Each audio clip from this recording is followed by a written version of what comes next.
अफगानिस्तान के मामले पर अमेरिका को पाकिस्तान की जरूरत पड़ गई है। आज army chief general Qamar Javed Bajwa और डीजी आईएसआई लेफ्टिनेंट जनरल फैज़ हमीद से CIA के जो चीफ हैं उनकी मुलाकात हुई है विलियम जोसेफ की, और इसमें इलाक़ाई सलामती और जो अफगानिस्तान की मौजूदा सूरत हाल है उस पर बाकायदा तबादला ख्याल किया गया है। और ISPR के मुताबिक आर्मी चीफ ने कहा है कि पाकिस्तान मुस्तहकम और खुशहाल अफगानिस्तान के लिए पुरआज़म है, जबकि CIA के सरबराह ने पाकिस्तान के अफगानिस्तान में किरदार और इनखला के जो इक़दामात हैं उनको बाकायदा सराहा भी है। और दूसरी जानिब पाकिस्तान ने इंसानी बुनियादों पर अफगानिस्तान की मदद का जो फैसला किया था उसके तहत हुकूमत पाकिस्तान की जानिब से अफगान अवाम के लिए इमदाद की तरसील का आगाज़ किया जा चुका है। अब आज पाक फ़िज़ाइया का C-130 तैयारा काबुल पहुँच गया और तर्जुमान दफ्तर खारजा के मुताबिक इमदादी पैकेज में तकरीबन 10 टन आटा और 1.5 टन जो है घी और अद्वियात भी इसमें शामिल हैं। और अफगानिस्तान के जो बदलते हुए हालात हैं बारे में सब लोग जानना चाहते हैं कि जो बदलती हुई लम्हा बलम्हा सूरत हाल है उससे हम आगाह भी रखते हैं। और आज इस बारे में बात करने के लिए मेरे साथ मौजूद मेहमान मौजूद हैं सीनियर दिफाई तज्जियाकार ब्रिगेडियर रिटायर्ड गजनफर अली साहब। किसी तारुफ के मोहताज नहीं, बहुत शुक्रिया ब्रिगेडियर साहब ज्वाइन करने के लिए। ब्रिगेडियर साहब, तालिबान के आने के बाद अमरीकी कांग्रेस के जो अरकान हैं पहले तो पाकिस्तान पर इल्ज़ाम तराशी करते रहे थे और कुछ तो पाकिस्तान पर पाबंदियां लगाने का मुतालिबा कर रहे थे, लेकिन अब ये जो अमरीकी एजेंसी CIA के सरबराह का पाकिस्तान में आना और फिर अहम मुलाकातें करना, क्या इस बात की तरफ इशारा नहीं कि अमरीका को पाकिस्तान की बहुत ज़्यादा ज़रूरत है? बहुत बहुत शुक्रिया फिजा। पहली बात तो आप ये याद रखिएगा कि अमरीका अपने नेशनल इंटरेस्ट के मुताबिक चलता है और नेशनल इंटरेस्ट उनका जिस टाइम में उनको सूट कर रहा होता है वो उसी तरह रिएक्ट करती है। अगर उनको उस इंटरेस्ट के तहत पाकिस्तान की तारीफ करनी पड़ जाए वो तारीफ कर देते हैं। अगर उनको नुक्ताचीनी करनी पड़ जाए तो वो किसी चीज़ से बात नहीं करते। फिर उनको डूम और न्यूक्लियर वेपन, ये ह्यूमन राइट्स वायलेशन, जेंडर, ये सारी चीज़ें उनको याद आ जाती हैं। आपको ये पता होना चाहिए कांग्रेस में बहुत ज़्यादा इफेक्ट जो है वो ज़ियोनिस्ट लॉबी का है, यानी जो ज़ियोनिज़्म की जो लॉबी है जो इजराइल को और यहूदियत को रिप्रेजेंट करती है उसका बहुत ज़्यादा इन्फ्लुएंस है अमेरिकन कांग्रेसमैन पे। इवन अमेरिकन प्रेसिडेंट जो है उनके फैसले से या उनकी डायरेक्शन से अलग नहीं चलता, इसीलिए वो जेरूसलम पे इजराइल बमबारी करता है, वहाँ पे पैलेस्टीनियंस को मारता है, ह्यूमन राइट्स वायलेशन करता है, जुल्म करता है।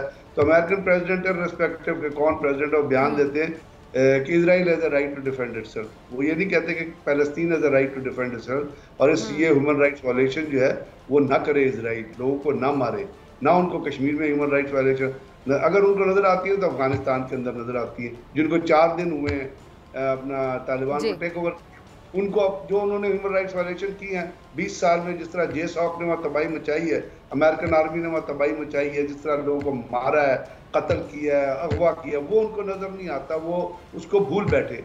अब इस सिनेरियो में अब पाकिस्तान ने जो कुछ अफगानिस्तान के अंदर किया और जिस तरह तालिबान की हुकूमत बज़ात खुद आई, जिस तरह उसके अंदर अमेरिकन दोहा एग्रीमेंट शामिल है। एक अमेरिकन की टैसिट अंडरस्टैंडिंग थी कि हम निकल जाएंगे, आप चले आगे और आप आके कब्जा करते जाएं, और जब हम निकल जाए अफगानिस्तान के अंदर से तो फिर आप अपनी हुकूमत बना लीजिएगा। ये तमाम चीज़ें दोहा एग्रीमेंट के तहत डिसाइडेड थी। ये सरप्राइजेज शायद उन लोगों के लिए हो जिन्होंने इस चीज़ को डिटेल में नहीं पढ़ा, या जिन्होंने CIA की इस स्टेटमेंट पे बिलीव किया, अमेरिकन की स्टेटमेंट पे बिलीव किया, या CIA की इस एस्टीमेट पे बिलीव किया कि 90 दिन जो है वो आर्मी रेजिस्ट करेगी, जो पहले ही घोस्ट आर्मी थी, जिसमें पहले 3 लाख से 150% तो आर्मी मौजूद नहीं थी। अब जो वहाँ से निकल गए और वहाँ पे प्रॉक्सीज को छोड़ गए और पाकिस्तान ने एक पॉजिटिव रोल प्ले किया है और इंडिया उसको अंडरमाइन करने की कोशिश कर रहा है, तो उनको पता है कि अफगानिस्तान के अंदर लॉन्ग टर्म गवर्नमेंट या लॉन्ग टर्म इंटरेस्ट या तिजारत के हिसाब से, इकोनॉमी के हिसाब से, डिप्लोमेसी के हिसाब से, पॉलिटिकल अंडरस्टैंडिंग के हिसाब से, कनेक्टिविटी के हिसाब से पाकिस्तान जो है वो जो अफगानिस्तान की भी मदद कर रहा है। उसने अमेरिकन की भी मदद की। जब दोहा एग्रीमेंट हुआ वो अफगानिस्तान के तालिबान को टेबल पे लेके आया और अमकी में मुज़ाकरात हुए, मुख्तलिफ जगहों पे मुज़ाकरात हुए। अब उसके अंदर चीन बड़ा शामिल है और चीन जो है वो अच्छा ब्रिगेडियर साहब जी आप अपनी बात मुकम्मल करें। वो इकोनॉमिक डेवलपमेंट पे कॉन्सेंट्रेट करता है और अमेरिका जो है वो इंडिया को बिल्डअप कर रहा था चाइना के साथ। अब रशियंस की भी एक टैसिट अंडरस्टैंडिंग आ रही है रिजर्वेशन के साथ कि हम तालिबान के साथ चलने को तैयार है। तो इस सिनेरियो में लामहला जब इंडिया अफगानिस्तान से निकल चुका है और तालिबान के खिलाफ प्रोपेगेंडा कर रहा है और उनको नुकसान पहुंचाने की कोशिश कर रहा है, तो अमेरिका की नज़रें जो हैं वो पाकिस्तान की तरफ ही लगेंगी ना। तो इसीलिए इससे पहले भी जून में भी अपना CIA के डायरेक्टर जनरल आए थे, उस वक्त वो कोई और मकसद लेके आए थे, आज वो कोई और मकसद लेके आए हैं। और पाकिस्तान ने तो अपना मकसद पहले ही वाज़िया कर दिया है, जब उन्होंने कहा कि हमारा ना तो कोई फेवरेट है, ना हमने वहाँ इंटरफेयर करना है, तालिबान की मर्जी है जिस किस्म की हुकूमत बनाए। अब आज ग्राउंड रियलिटी ये है कि अफगानिस्तान के अंदर तालिबान आ गए। अब कोई मुल्क जो है वो रोना चाहता है तो रोता रहे, क्रिप करना चाहता है तो क्रिप करता रहे, शोर मचाना चाहता है शोर मचाना चाहे, अगर उनके साथ चलना चाहता है तो उनके साथ चलने की कोशिश कर ले, लेकिन रियलिटी ये कायम रहेगी कि वहाँ तालिबान की हुकूमत है और रहेगी। अच्छा ब्रिगेड साहब, ठीक है, जरा आगे चलते हैं। अच्छा ब्रिगेड साहब, एक और सवाल, ये अब अफगानिस्तान के मुस्तकबिल में अब पाकिस्तान, चीन और रूस के जो बढ़ता हुआ किरदार है, उसको देखकर क्या अमेरिका खौफजदा है कि उसका जो असर और रसूख है इस खित्ते में खत्म होने जा रहा है? आपको लगता है? फिर खत्म नहीं हो सकता। अमेरिका एक बड़ी पार है, उसका असर और रसूख खत्म नहीं हो सकता, क्योंकि उनके असर और रसूख को कायम चलें ब्रिगेड साहब, कम हो सकता है, जी हाँ, कम हो सकता है, डायरेक्ट तरीकाकार भी है और असर और रसूख क्रिएट करने के इनडायरेक्ट तरीकाकार भी है। अच्छा, मैं आपकी बात काट रही हूँ, सॉरी ब्रिगेड साहब, मैं आपकी बात काट रही हूँ। जिस तरह अमेरिका को शिकस्त का सामना करना पड़ा, खासतौर पे भारत को मुंह की खाना पड़ी, ये तालिबान ये जो आए अफगानिस्तान में हुकूमत बनाने, तो ये भी तो एक मुंह तोड़ जवाब था ना एक सुपर पावर को, तो ये भी तो असर और रसूख कम ही हो जाता है ना कि आप शिकस्त। जी मैं उसको मान रहा हूँ, मैं कह रहा हूँ कि अमेरिका का आपको वहां से जाना पड़ा। मैंने जी हेलो हेलो जी जी जी ब्रिगेडियर साहब, मैं ये अर्ज कर रहा हूँ कि देखिए अमेरिका ने पिछले अपना कोई 2001 से अगर आप देखें तो उसने 24 मुख्तलिफ ममालिक में जो है वो मिलिट्री ऑपरेशन और कॉम्बैट ऑपरेशन किए, जिसके अंदर उसने $5.5 ट्रिलियन ख़त्म किए टेररिज्म ख़त्म करने के नाम पे, कि जी हम टेररिज्म ख़त्म करेंगे। इसमें जो अफगानिस्तान में 2.3 ट्रिलियन डॉलर हुए वो खर्च नहीं है।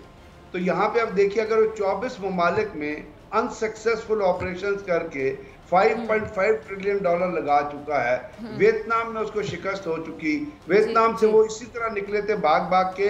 अगर वहाँ पर एयरक्राफ्ट की और एयरपोर्ट्स की और हेलीकॉप्टर की लैंडिंग अमेरिकन एम्बेसी के कंपाउंड में देखें, जिस तरह वो अफगानिस्तान से रात को निकल के गए, तो आप मुझे बताइए क्या वियतनाम से उन्होंने सबक सीख लिया?